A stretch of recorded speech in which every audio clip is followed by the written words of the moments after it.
Имаме светъл диван и 3 килима.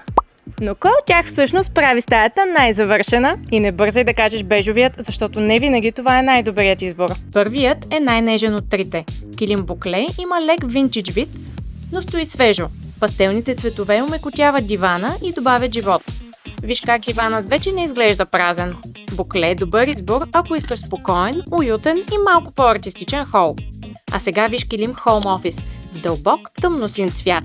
Това вече е съвсем друга посока. Тъмносиньото прави силен контраст със светлия диван. Стаята изглежда по-подредена и дизайнерска. Но тук има и изненада. Килим Home Office не е само красив акцент. Той е невероятно мек, защото е изтъкан от микрофибър. Получаваш и характер, и приятно усещане под краката. И последно, килим Клауди шахмат. Тук въпросът не е само как изглежда, а как се усеща. Клауди е най-пухкавият. Той е килимът, на който ти се иска веднага да стъпиш бос. Шахматният дизайн го прави супер модерен, а бежовата гама го държи спокоен до светлия диван.